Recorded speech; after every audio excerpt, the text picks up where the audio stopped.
You know, I never really noticed the gas prices in Fallout 4 until I just walked by a Red Rocket truck stop one day and I just thought, how accurate really are these prices? It's a silly thing to think about in a game where there's no vehicles that are typically driven unless you count like the Brotherhood of Steel's vertibirds, which, based on my brief research, is kind of muddy on what exactly they use for power. Before you comment, yes, I looked into the Prydwen too, and it seemingly uses nuclear power to run, so that's ruled out too. Anyway, I never stopped and thought what the pre-war gas prices might have looked like because I'm always too busy being the god of the Commonwealth, and Piper's husband, of course. So here, I wanted to explore what that actually looked like because Lord knows I didn't know it until now.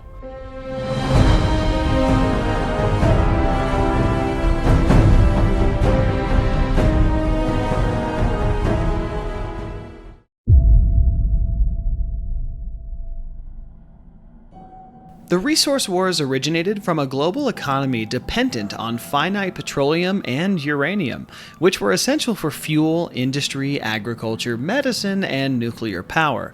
As demand exceeded supply, shortages intensified, triggering nationalism, protectionism, and the collapse of international cooperation. In 2051, the United States invaded Mexico to secure petroleum, marking the beginning of worldwide conflict. Though this intervention failed to stabilize the U.S. economy, because of course it was the U.S. who started it. Following this, the European Commonwealth intervened in the Middle East in 2052 to control oil reserves, initiating a decade-long war that caused oil prices to soar, bankrupted smaller nations, and led to the collapse of the United Nations. Nuclear exchanges, including the destruction of Tel Aviv in 2053, provoked global fear of thermonuclear war. The United States responded with Project Safehouse to build protective vaults, though corruption limited their effectiveness. The Middle Eastern conflict ended in 2060 when oil fields were depleted, leaving both sides devastated. Oh, fuck. Amid ongoing global instability, the United States closed its borders, heavily funded its military, and pursued technological solutions such as advanced robotics, alternative propulsion, and nuclear fusion. Strategic military deployments, including the Anchorage front line in Alaska, heightened tensions with Canada, beginning the gradual erosion of Canadian sovereignty. Worldwide petroleum scarcity forced alternatives into limited production, while fusion research advanced slowly. Canada, all of your base belong to us. In 2066, U.S. military research led to crude fusion technology, coinciding with the American embargo on fossil fuel exports. China, heavily dependent on imported energy, invaded Alaska to seize U.S. oil, triggering the Sino-American War. U.S. deployment of early power armor in 2067 increased combat effectiveness but did not decisively end the conflict. The war became a prolonged struggle marked by trench warfare, atrocities, biological weapons, and the exploitation of Canadian resources. What did we learn here, kids? Don't commit war crimes. Easy. By the early 2070s, Canadian resistance to U.S. occupation was crushed, culminating in full annexation by 2076.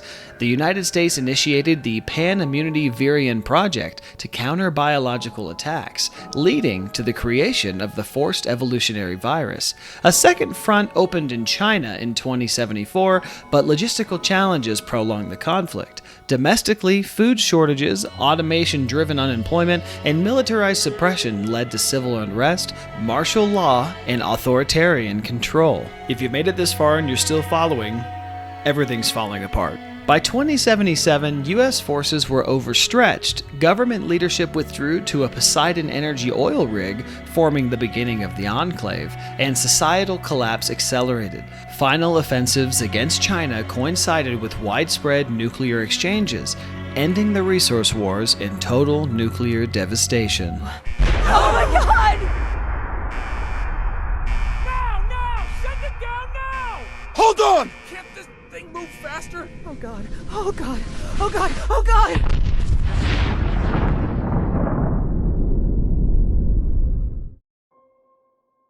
Alright, I know that was a lot to take in, and some of it was information that did not really pertain strictly to the gas pricing issue. But no matter, now that we understand a heavily shortened version of what transpired, how does that correlate to the gas prices seen on the Red Rocket truck sign? We know the resource wars happened, but were the prices really seemingly that high?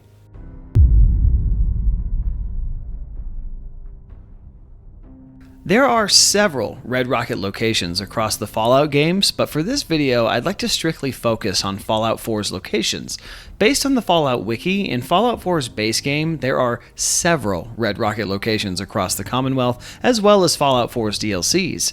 For this video, however, I'm going to stick with the base game, and I'm only narrowing the search down to 4 Red Rocket locations across the map. The main thing I am looking for is pricing on the Red Rocket sign specifically to see if it differs based on the quadrant of the map that you're in. I'm not sure if it'll correlate, but seeing the cosmetic differences between these locations may also factor in along the way. It's also important to note that during this search, there are some locations I found that did not have pricing signs but fully intact buildings, so finding locations with pricing is important. The search was slightly arduous, but not enough to thwart the entire investigation, so let's start.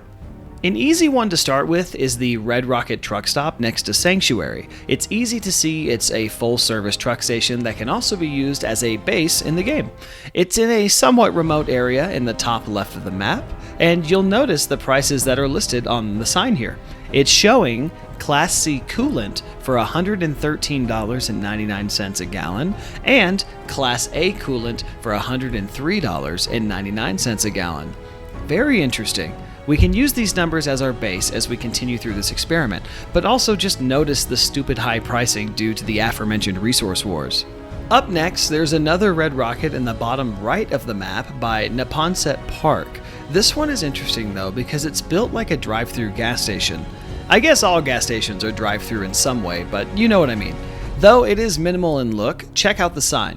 That's right, the same price as the first Red Rocket gas station. We must continue to see if there's any noticeable changes across the other Red Rocket locations to complete this test. After this, I somehow stumbled across the Adam Cat's Red Rocket, which is not too far from the previous Red Rocket location. I can say it's definitely the coolest looking Red Rocket I've seen in this game, but that does not save it from you guessed it, having the same prices as the other 2 Red Rocket gas station. Still interesting. Alright, one more for good measure. The last Red Rocket I looked at is south of the DB Technical High School, and yes, it's essentially the same layout as the others that we saw, minus the smaller one in Neponset Park, as you can see. The pricing structure on this one still remains the same as the other 3. But what does it mean? Pricing is the same throughout the whole Commonwealth, it seems, well, at least based on these 4 locations, but is that important? Well, dear viewer, no. No, it is not.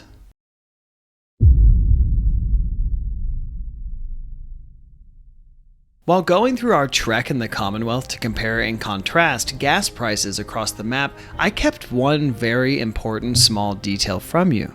You know, for the build-up mostly. Did you notice anything about the gas price signs that we've been looking at for this entire video? Every single one of them, here and throughout the game, don't mention gasoline. They mention coolant, which in passing may not seem like an important detail, but upon closer inspection, it means more than you'll ever know. In Fallout, there are several ways to power a vehicle.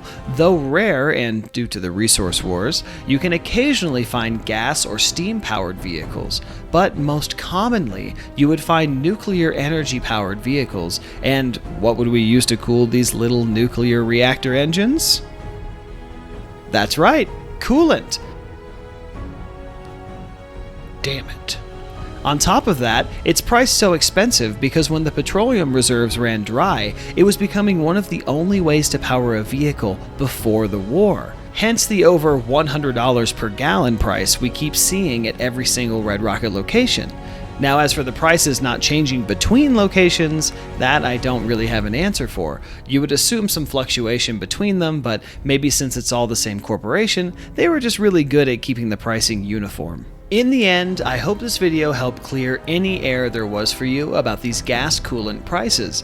Maybe you were just like me and you didn't even read the word coolant on the sign and just dismissed it because the prices were so stupidly high. But hey, maybe you learned something along the way and about why we have these high prices listed everywhere in Fallout. If you made it this far in the video, thank you. I really hope you enjoyed being here. If you want to support the channel, please leave a like, and if you liked me, maybe subscribe. Otherwise, I hope to see you guys in the next one. Bye-bye.